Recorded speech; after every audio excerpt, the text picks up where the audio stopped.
سب سے پہلے تو یہ بات یاد رکھ لیں کہ ہمارا جو نبی پاک علیہ السلام کے ساتھ تعلق ہے نا، وہ بڑا حساس ہے۔ انسان کے بہت سارے رشتے ہوتے ہیں، سارے حساس نہیں ہوتے۔ نوجوان میری بات پر غور کریں، یہ ہمیں سارا کفر کہتا ہے، سارے مشرک کہتے ہیں، تانے دیتے ہیں کہ مسلمانوں تم حضور کے نام پر اتنے جذباتی کیوں ہوتے ہو؟ تو ہم انہیں بتاتے ہیں کہ رشتے سارے ہی ہیں، پر ہمارا نبی پاک سے جذباتی رشتہ ہے، اور اس رشتے کی حساسیت قرآن پاک نے ان لفظوں میں بیان کی کہ النبی اولیٰ بالمؤمنین من انفسہم۔ فرمایا یہ جو نبی ہے نا، یہ مومنوں کے ان کی جانوں سے بھی زیادہ قریب ہے، یہ زیادہ قربت ہے، اس رشتے میں حساسیت ہے۔ اور نبی پاک علیہ السلام کا امت سے تعلق کس طرح کا ہے؟ عزیز علیہ ما عنتم۔ فرمایا مشکل میں تم پڑو تو تکلیف میرے محبوب کو ہوتی ہے۔ یہ کبھی اماں کہتی تھی نا کہ بیٹا کھا لے تو ماں کا بھی پیٹ بھر جاتا ہے، تو لوگ کہتے تھے یہ شاعرانہ بات ہے، یہ لوگ تنقید کرتے تھے یہ کیسے ہو سکتا ہے، کسی کی تکلیف کسی کو ہو۔ لیکن قرآن نے اس مضمون کو کھول دیا، فرمایا ایک رشتہ تمہارا ایسا بھی ہے کہ عزیز علیہ ما عنتم، مشکل میں تم پڑتے ہو، گراں میرے محبوب پہ گزرتا ہے۔ حریص علیکم، فرمایا کریم تو تمہاری بھلائی چاہنے میں جلدی کرتے ہیں۔ وبالمؤمنین رؤوف الرحیم، وہ مومنوں پہ رؤوف بھی ہیں اور رحیم بھی ہیں۔ نوجوانوں غور سے سننا میری بات، آپ کو نا اس مضمون کی درجنوں حدیثیں ملیں گی کتب احادیث میں، درجنوں۔ حضور فرماتے ہیں میرا جی چاہتا تھا، جب کسی کام کو میرا اور آپ کا جی چاہتا ہے تو پھر ہم پرواہ نہیں کرتے، من کی مرضی پوری کرتے ہیں۔ صحیح کہہ رہا ہوں؟ یعنی میرا جی چاہتا ہے تو پھر میں وہ کام چھوڑ جاؤں؟ حضور فرمانے لگے میرا جی چاہتا تھا ہر وضو کے ساتھ مسواک ضروری قرار دے دوں، جی چاہتا تھا، لیکن تمہیں تکلیف ہوگی لہٰذا میں اسے ضروری قرار نہیں دیتا۔ فرمانے لگے میرا جی چاہتا تھا کہ میں دیر سے عشاء کی نماز پڑھاؤں، لیکن اس لیے نہیں پڑھاتا کہ تمہیں تکلیف ہوگی۔ پھر فرمایا میرا جی چاہتا تھا کہ میں اپنی پوری امت پر تہجد کی نماز ضروری قرار دے دوں۔ پھر حضور قرار کیوں نہیں دی؟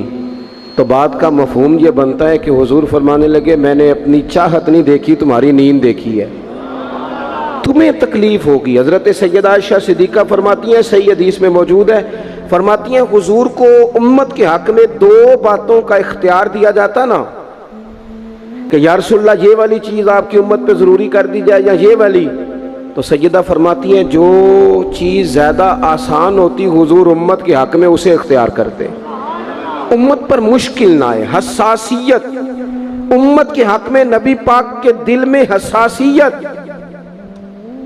یہاں تک بات آ گئی کہ حضور فرماتے ہیں میں امامت کر رہا ہوتا ہوں، دل کرتا ہے لمبی نماز پڑھاؤں۔ نماز کس کی عبادت ہے؟ دل کرتا ہے لمبی پڑھاؤں، لیکن فرمایا پھر کسی بچے کے پیچھے سے رونے کی آواز آتی، میں نماز مختصر کر دیتا ہوں کہ اس کی ماں نماز میں شامل ہے یا گھر میں سے کوئی شامل ہے تو تکلیف نہ ہو۔ حضور ہر جگہ امت کے حق میں نرمی کرتے، آسانی پیار کرتے۔ امت کی بات آتی، حضور نے جب لشکر روانہ کیے، قافلے بھیجے جہاد کے لیے یا کچھ لوگوں کو بعض صوبوں پر بطور گورنر تعینات فرمایا، تو فرمایا لوگوں کو خوشخبریاں دینا،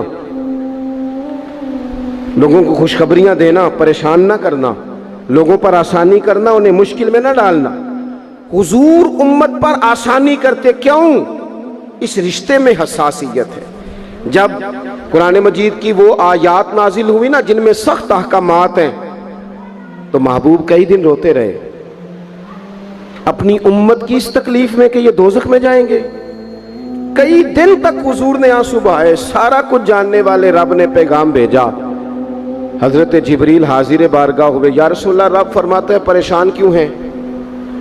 کہا اللہ نے سخت حکم دے دیا ہے، امت کمزور ہے، کیسا پورا کرے گی؟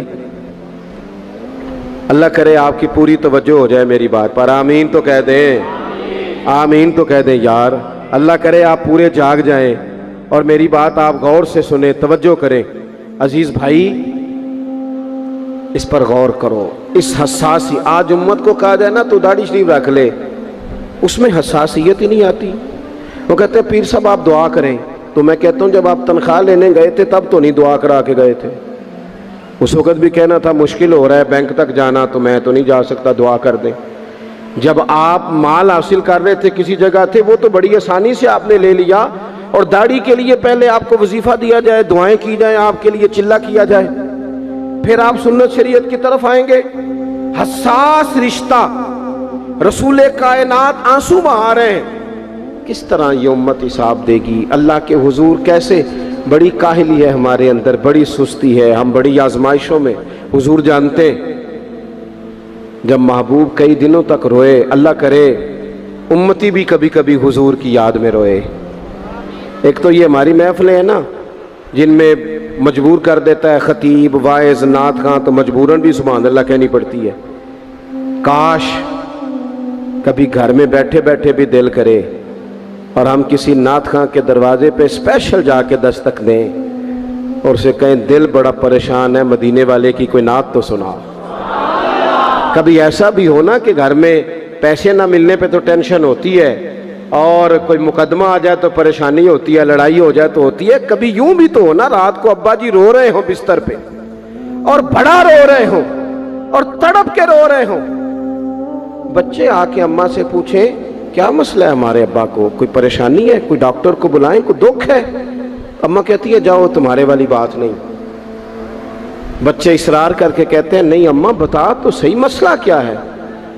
تو اماں ٹھنڈی آہ بھر کے کہتی ہے پتر تمہارے باپ کو نا نبی پاک کا مدینہ یاد آتا ہے, جنوں ویکھ کے ٹھردیاں اکھیاں نے تے جنوں ویکھ کے ٹھردا سینہ ہے. ربا تیری ساری خدائی چ ایک ہی تے شہر مدینہ ہے. پیسے جتنے آگے جی انہیں بڑے نے انہاں سٹیو تہاڈی مہربانی. اسی کڈی سمجھدار قوم آ, پہلے آپ ہی کھلاری دینے پھر آپ ہی کٹھی کری دینے. کیسی بات ہے. غوث پاک کی محفل میں لوگ بندے گنتے تھے, توبہ کس کس نے کی. ہماری محفلوں میں لوگ نوٹ گنتے ہیں اور اسپیشل بندے رکھے ہوئے نوٹ گننے کے لیے. بس کریں یار, چھوڑ دیں, بڑا ہو گیا یہ کام ہماری. سنیں جی سنیں, اللہ خوش رکھے, اللہ آپ کو خوش رکھے. اور میرے بھائی اللہ جزا دے, سنیں ہمیں جو کچھ دین نے دے دیا وہ ہماری اوقات سے پہلے ہی بڑا زیادہ ہے. تو یہ نوٹ شوڑ تو یہ تو بات ہی پیچھے رہ گئی ہے. سانو تخت ہزارے دی لوڑ کی ہے, نالے کی لگے شہر بمول دے نال, اسی اپنی بال کے سیکنے ہیں, سانو کی لگے کسی اور دے نال. یہ چھوڑ دیں یہ کام, یہ کوئی اتنا مناسب نہیں لگتا. اللہ جزائے خیر دے. آپ توجہ کریں کیا عرض کر رہا ہوں. تو شدید حضور سید عالم صلی اللہ علیہ وسلم رو رہے ہیں آزمائش میں. امت کی آزمائش کو دیکھ کر حضور رو رہے ہیں کہ امت آزمائش میں.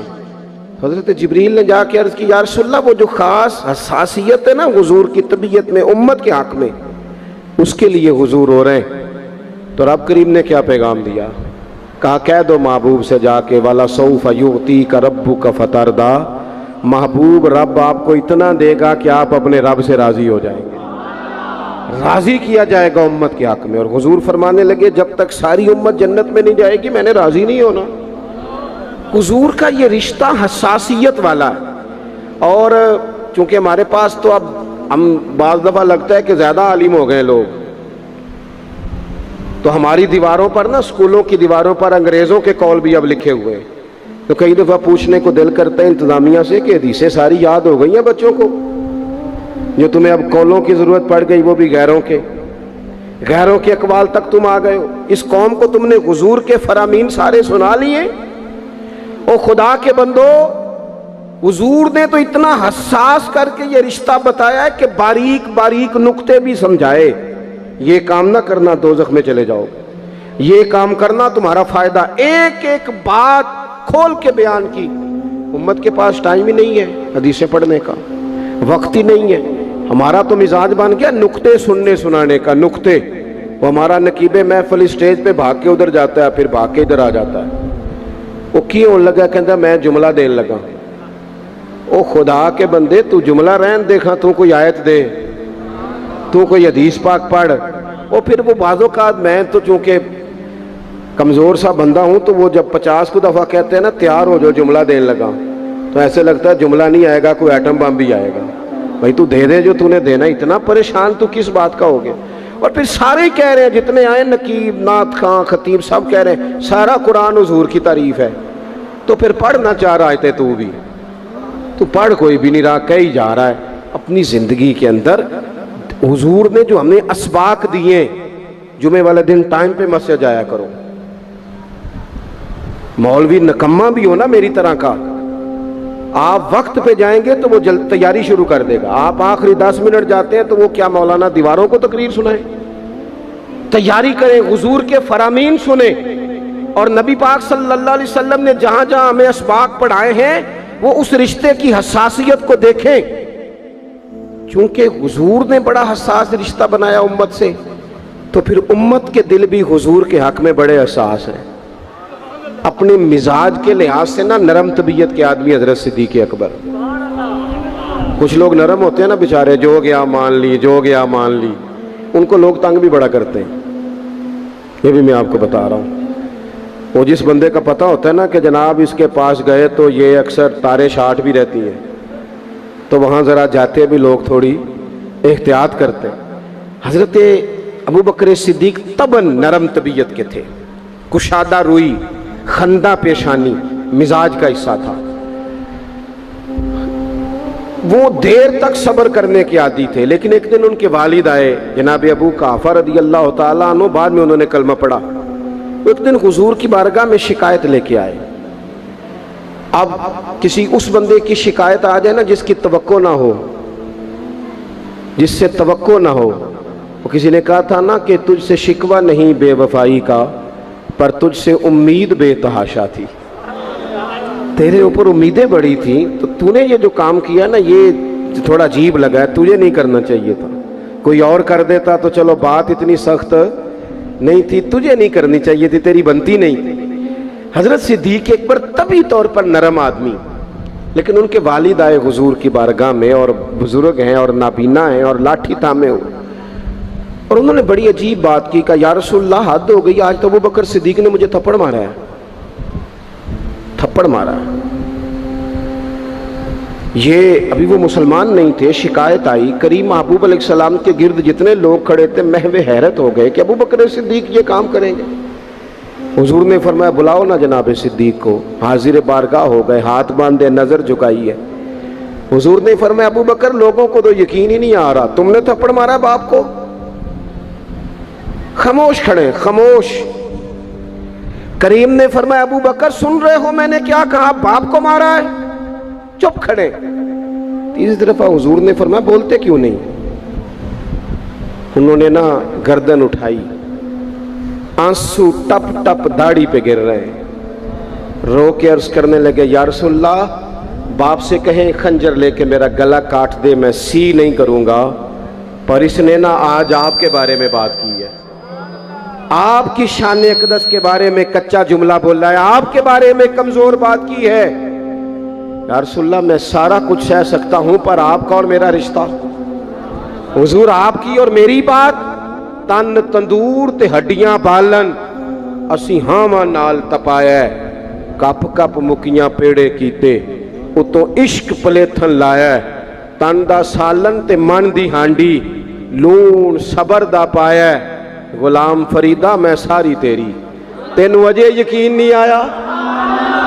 فرمانے لگے, عرض کرنے لگے یا رسول اللہ صلی اللہ علیہ وسلم انہوں نے آپ کے بارے میں بات کی ہے, شکر کرے میرے ہاتھ میں تلوار نہیں تھی, ورنہ میں باپ کا سر کاٹ دیتا. اس لیے کہ ہر چیز برداشت ہے. محبوب کی شان کے بارے میں کوئی بات کرے یہ امت کو برداشت نہیں ہوتی. ہم یہ کیسے قبول کریں, کیسے اس بات کو قبول کریں. عزیز بھائی اس رشتے میں حساسیت, آپ دیکھیں صحابہ نا اس حساسیت, اور صرف ناموس رسالت کے مسئلے میں نہیں, ہر مسئلے میں وہ حضور کے حق میں حساس تھے. ہمیں ہر مسئلے میں ہی حساس ہونا ہے. توجہ ہے آپ کی میری بات پہ. مجھے آپ کی گرمی کا بڑا سخت احساس ہے, اور جو لوگ بڑی تکلیف میں بیٹھے ہیں یہ بھی مجھے اس بات کا بھی اندازہ ہے. میں کوئی بات لمبی نہیں کرنے والا, بات بڑی جلدی ختم کرنے لگا ہوں. اللہ کے محبوب جمعہ پڑھا رہے تھے, تو ایک آدمی کھڑے ہو گئے تو محبوب نے فرمایا بیٹھ جاؤ، نام نہیں لیا۔ حضرت انس بن مالک کہتے ہیں ایک بندہ دروازے کے باہر تھا، اس کے کانوں میں آواز گئی تو مسجد کے باہر ہی بیٹھ گئے۔ ایک کبھی پچھلی گلی میں تھے، ان کے کانوں میں آواز گئی بیٹھ جاؤ تو وہ وہیں بیٹھ گئے۔ جس نے جہاں سنا نہ بیٹھ جاؤ وہ وہیں۔ محبوب نے جمعے کی تکمیل کے بعد پوچھا تم کہاں تھے، تم کہاں تھے، تم کہاں تھے؟ یا رسول اللہ آپ نے کہا تھا بیٹھ جاؤ، آپ نے کہا تھا بیٹھ جاؤ، تو میں بیٹھ گیا۔ محبوب علیہ الصلوۃ والسلام مسکرا کے فرمانے لگے تمہیں کب کہا تھا، تمہیں کب کہا تھا، تمہیں میں نے تو اسے کہا تھا۔ کہا یا رسول اللہ آپ نے نام تو نہیں نہ لیا، سانو تے قید سجن دا گہنا ہے تے وہ جنج رکھے اونج رہنا ہے، اور ہم نے نہ کبھی قطرے پہ غور کیا اور نہ دریا دیکھا، بس جہاں تیری جھلک دیکھی وہیں ڈوب گئے۔ سانو تے قید سجن دا گہنا ہے، وہ جنج رکھے۔ اس نے کہا بیٹھ جاؤ تو چپ کر کے بیٹھ گئے، بات ختم ہو گئی۔ محبوب پاک نے فرمایا دیکھو نا، حضور نماز پڑھا رہے تھے تو دوران نماز خیال آیا کہ یا اللہ قبلہ بدل جائے نا، اور وہ قبلہ ایسے نہیں تھا کہ ادھر کو کر لیں، آپ مسجد قبلہ تین جائیں، منہ اس طرف تھا اور کرنا تھا اس طرف، تو محبوب نے دو رکھتے ادھر منہ کر کے پڑھائیں۔ یہ رشتہ حساس ہے نا، اس میں بحث نہیں۔ اور شریعت کا جب کوئی حکم آئے تو پھر اس میں بحث کیسے مومن کہہ لیتا ہے کہ میں نے ٹھہر کے داڑھی رکھنی ہے؟ یہ کیسے کہہ لیتا ہے کہ میں نے شریعت پہ عمل ذرا ٹھہر کے کرنا ہے؟ ذرا یہ تو کیسے کہہ لیتا ہے؟ تجھے حضور کا پیغام مل گیا اور تو ابھی تک کہہ رہا ہے ذرا ٹھہر کے، یہ کیسے ہو گیا؟ یہ تو نے سوچ کیسے لیا؟ اتنا حساس۔ اماں بات کہے نا، اماں پتر دو دفعہ توجہ نہ کرے تو اماں کہتی ہے تو میری بھی نہیں سنتا۔ چار دفعہ پیر صاحب کو کہنا پڑے تو حضرت شیخ بگڑ جاتے ہیں، کہتے جا دوڑ جا، اتنی دفعہ کہا تو سنتا ہی نہیں۔ میری طرح کا چھوٹا مولوی جو سویرے الف با تا سا پڑھائے، اس کا بچہ سبق پڑھتے منہ ادھر کر لے تو تھپڑ مار دیتا ہے، کہتا ہے میں تینوں سبق پہ پڑھانا تکنا کدھر ہے؟ اور یہاں امت کا یہ حال ہے کہ وہ حضور کا پیغام بھی توجہ سے نہ سنے، وہ شریعت اسلامیہ کی بات پر بھی غور نہ کرے، اور دین پر عمل کرنے میں کہ ٹھہر کے ذرا ٹھہر کے ذرا ٹھہر کے۔ سود حرام ہے، وہ کل بھی حرام تھا، آج بھی حرام ہے، اور قیامت تک حرام ہے۔ بی بی پر پردہ ضروری ہے۔ اگر کائنات کی سب سے اعلیٰ بیویوں نے پردہ کیا ہے تو ان بیویوں کے لیے بھی پردہ ضروری ہے۔ اور اگر نابینا صحابی آئیں اور نبی پاک کہیں اپنی ازواج پاک سے کہ پردہ کرو، یا رسول اللہ وہ تو نابینا ہے، فرمایا تمہیں تو نظر آ رہا ہے نا۔ تو اگر جن کو قرآن ماں کہتے ہیں ان کا پردہ ضروری ہے تو پیر صاحب سے بھی عورت کا پردہ ضروری ہے۔ اس پیر سے کہو تو شرم کر، تو حیا کر، شریعت کا پاس کر۔ یہ کیسے ہوگا کہ تو بے پردہ آ کے بیٹھ کے عورتوں کے بیچ؟ کس طرح ہو گیا تو؟ کہاں سے وہ تم نے دین سیکھا؟ اس میں شریعت اسلامیہ کا ہی پاس نہیں۔ اعلیٰ حضرت بریلوی رحمت اللہ علیہ پیلی بھیت میں کسی نے دعوت دے لی، کوئی شیخ تھے تشریف لے گئے تو عورتوں کے بیچ بیٹھ کے بے پردہ تعویذ بانٹ رہے تھے۔ فاضل بریلوی واپس آ گئے، ان کو کسی نے کہا وہ آپ کے مہمان تو جا رہے ہیں، تو وہ پیچھے سے دوڑے